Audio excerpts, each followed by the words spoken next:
दोस्तों, आज मैं आपको एक बहुत अच्छी बात बता रहा हूं, ध्यान से सुनिएगा। अगर मोहम्मद साहब की शिक्षाओं पर मनन किया जाए, मुस्लिम शिक्षा जो है उनकी शिक्षाओं पर मनन किया जाए तो दो बातें उनमें सबसे अहम है। पहली क्या है, मोहम्मद साहब की जो शिक्षाएं हैं वो किसी भी एक देश के लिए नहीं है या किसी भी एक धर्म के लिए नहीं है, हिंदू मुस्लिम सिख ईसाई, ऐसा नहीं है, सबके लिए है।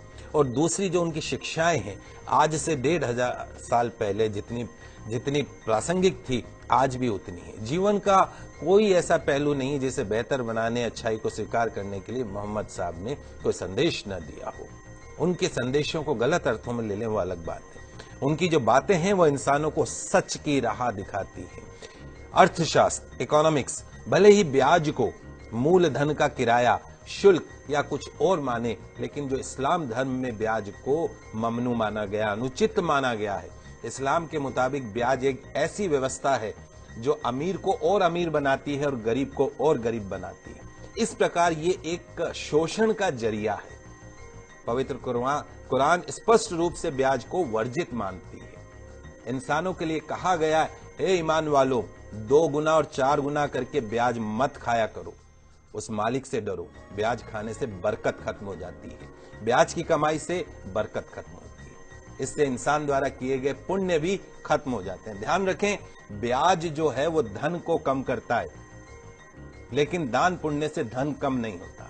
जो लोग ब्याज हासिल करने का निश्चय कर चुके हैं उनके लिए बहाने बनाते हैं, उसके लिए ये एक शैतानी धोखा है। जो लोग ब्याज लेने को सही कारोबार साबित करने की कोशिश करते हैं कि साहब ये तो हमारा बिजनेस है, और लोगों को भी यकीन दिलाते हैं कि ब्याज लेना उचित है, तो ऐसे लोगों को भी इसी प्रकार के शैतानी धोखे के शिकार होते हैं। तो जो लोग ब्याज खाते हैं उनके बारे में कहा गया है कि कयामत के दिन खड़े नहीं हो सकते, उसी तरीके से जैसे किसी को शैतान ने छूकर पागल कर दिया हो। यह इसलिए क्योंकि वे कहा करते थे कि व्यापार भी तो ब्याज के समान है। व्यापार को वैध कहा गया है, ब्याज को पूरी तरीके से अवैध कहा गया है।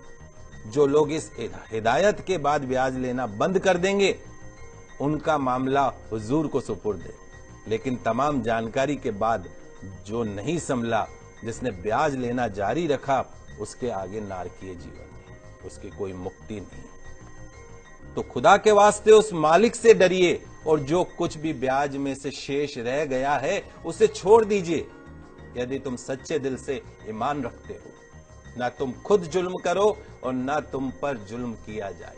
अगर तुम्हारे पास धन हो तो जरूरतमंद लोगों को कर्ज दो, उन्हें वापसी के लिए कम से कम इतना तो समय दो कि कर्जदार इंसान उसे आसानी से वापस लौटा सके, आत्महत्या नहीं करे।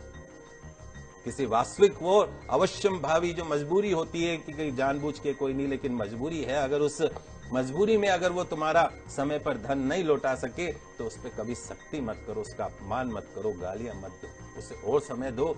रोजी कमाने का गलत तरीका, गलत साधन, गलत रास्ता मत अपनाइए। मालिक से डरते हुए, उसकी नाफरमानी से बचते हुए सही जायज हलाल तरीके अपनाइए। हराम रोजी के करीब भी